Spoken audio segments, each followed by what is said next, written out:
Сейчас во время финальных титров вы сможете ознакомиться более подробно с моей выкройкой. Добрый день, дорогие друзья! Вы на канале Мода с Владанной. Сегодня я для вас подготовила обзор своего пальто. Это белое пальто, которое я люблю одевать в случае, когда мне нужно набросить что-то для похода то ли в ресторан, то ли в театр. И вот это пальто, одно из моих любимых, как раз выполняет роль такого пальто, накидки нарядного. И вот оно очень простое в изготовлении, его можно повторить буквально в течение дня. Сейчас я его на себя одену, и вы увидите, что это за чудесное пальто.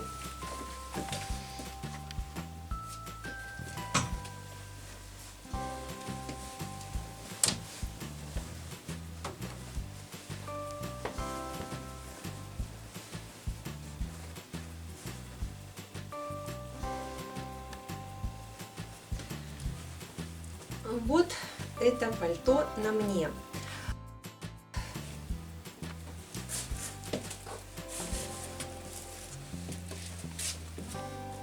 Я его не застегиваю в основном. Оно у меня вот так вот в свободном полете лежит на плечах.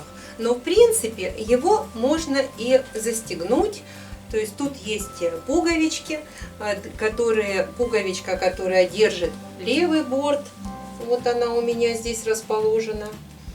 И вот сейчас я это пальто застегнула, его можно и застегивать. При этом мы можем создавать воротник, как нам хочется. То есть такой момент еще дополнительно мы можем застегнуть, можем развернуть, поднять борт. То есть вот создавать дизайн воротника уже непосредственно на себе. Это пальто, оно без подкладки, однослойное, то есть это вот непосредственно с ткани, с кашемира. Но я сделала дополнительно, украсила его кружевом. Подобрала кружево и проложила его по нашему воротнику и по рукаву. Я подобрала именно в цвет ткани такое молочное интересное кружево, мягкое, объемное, которое, на мой взгляд, очень гармонично вписалось и украсило мое пальто. Теперь приступим к изучению нашего кроя. В чем же простота этого пальто? Вот я подготовила выкройку.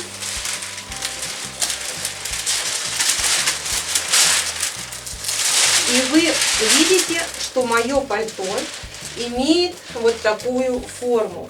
Значит, здесь ширина ткани 1,5 метра и длина вот конкретно этой детали 90 сантиметров. И вот в этом участке мы вырезаем отверстие по высоте 30 сантиметров, по длинному диаметру 55 сантиметров. И нижняя часть нашего пальто прямыми углами, а можем скруглить.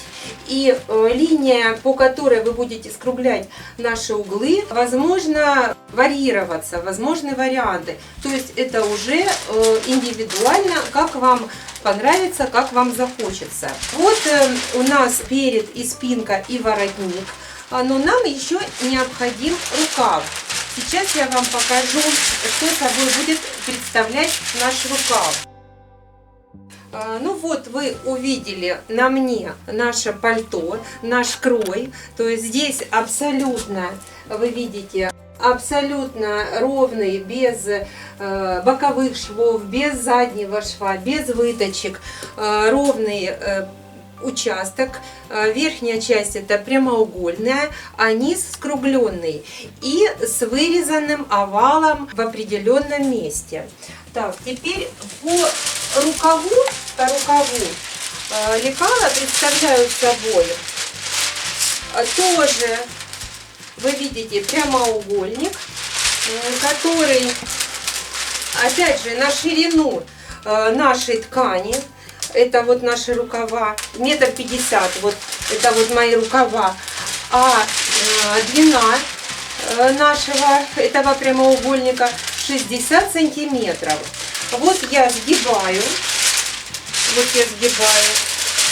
и такая же дырочка, которая вырезана у меня на пальто, точно такая вырезается по центру и на моих рукавах.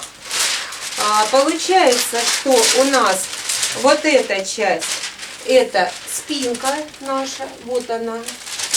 А вот эта дырочка, это вот та часть, которая является проймой и горловиной нашего изделия. То есть в этот мой овал входят проймы, горловина и низ вот этого вот подреза.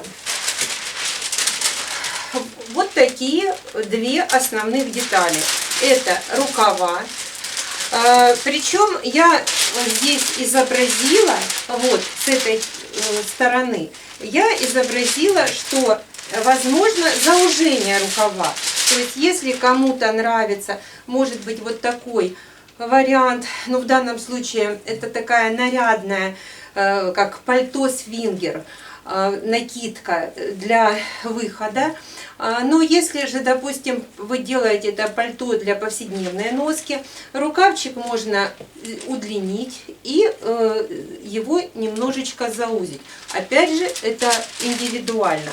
Вот я показала, каким образом мы можем заужать наш рукав. То есть тут можно заужение делать любым.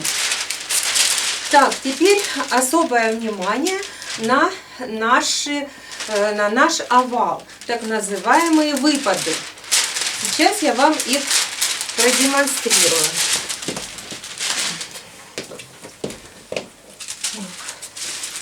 Вот у меня два выпада, два овала. Выпад с нашей части нашего пальто и выпад с нашего участка, там где располагаются рукава.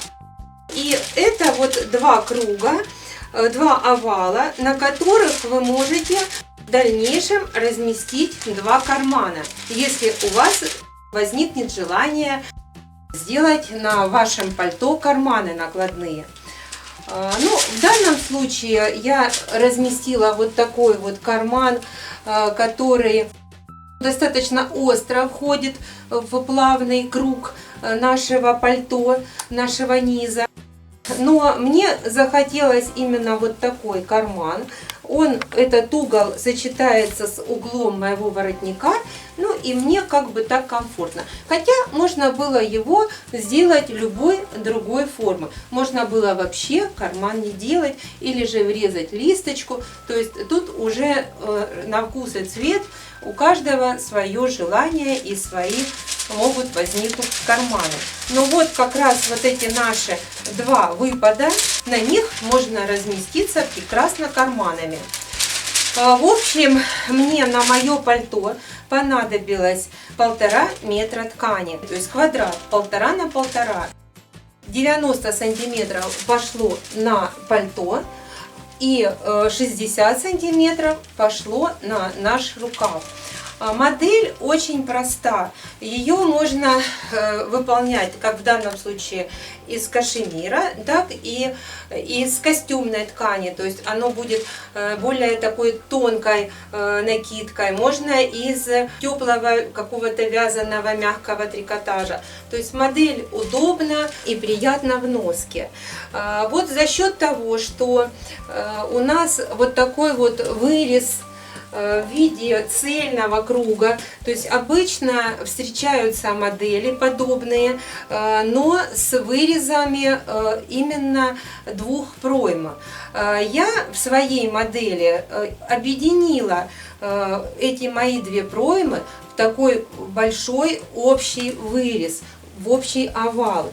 И я считаю, что вот за счет этого выреза у меня достаточно интересно смотрится он и создает этот подрез вот такую красивую женственную форму. То есть это не просто ровное пальто, а это вот такой как бы момент присутствует, аккуратная часть вот здесь в районе проймы и такая легкая трапеция к низу.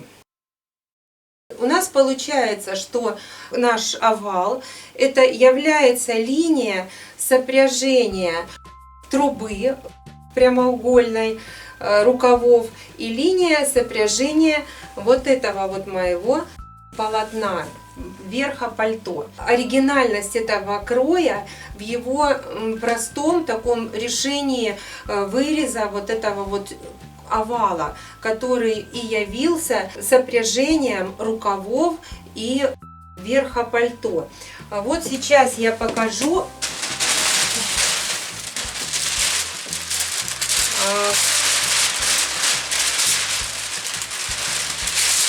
еще раз. Вот мой овал, вы видите. И теперь я соединяю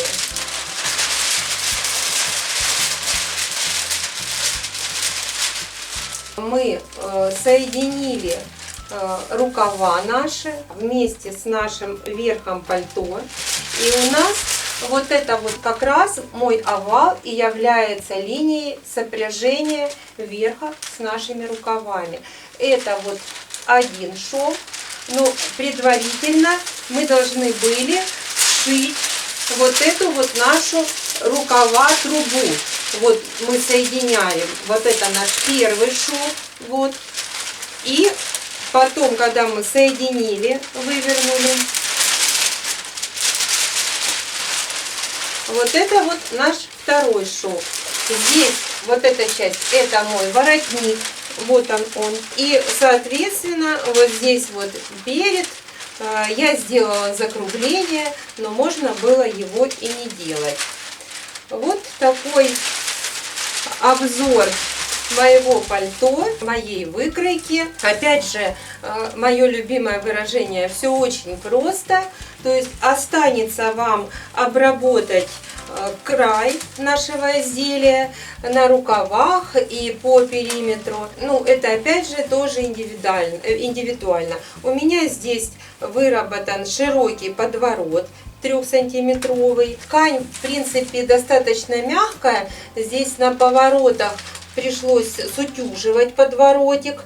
Вот, может быть, лучше было бы, конечно, выработать обтачкой, но в данном случае как бы меня все устраивает.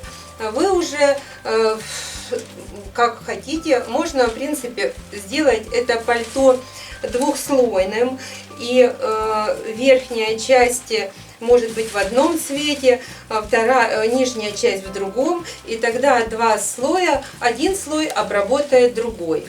Вот. Ну и будет одновременно таким подбортом. То есть вся эта часть может быть полностью кружевная, ну или же любые ваши идеи. То есть опять же я поделилась своей идеей, это как основа для дальнейшего вашего уже индивидуального творчества. Но для того, чтобы отработать эту модель, я посоветую дома, допустим, порезать какую-то простую старенькую простынь или макетную ткань и попробовать на себе вырезать овал и посмотреть, удобно ли вам с этим вырезом. Может быть, вот сейчас я вам еще раз показываю его размеры. Но вдруг вы одели на себя, вот это вот набросили, и вы почувствовали, что где-то у вас дискомфорт, то можно увеличить этот овал уже непосредственно под вас. Или же наоборот, чуть-чуть его сделать меньше. Ну, у меня размер 54, если вы меньше по размеру, то, соответственно, можете немножечко и овал, эту дырочку сделать меньше. Вы попробуете, как вам что, посмотрите по длине, по высоте и внесете корректировки в мою простую выкройку. Все очень просто. Пальто с одной дыркой и 2 швами. Дорогие друзья, я надеюсь, что вам понравилась эта моя модель. Она моя любимая модель. Всегда все мои, кто меня видит в этом пальто, все мне делают комплименты и говорят, какое красивое оригинальное пальто. Если оно вам понравилось, конечно же, ставьте пальчик вверх. Не забывайте подписываться на мой канал. Я вас буду радовать своими модными новинками. своими идеями, проверенными, потому что я всегда для своих клиентов все делаю как для себя. И всегда мы в ателье главный принцип качество как для себя, вкладывать душу в наше творение. Людям приятно ходить в моих вещах, и поэтому я хочу поделиться и с вами своими идеями и своим творчеством. До новых встреч, люблю, всем всего самого доброго. А сейчас, во время финальных титров, вы сможете ознакомиться более подробно с моей выкройкой.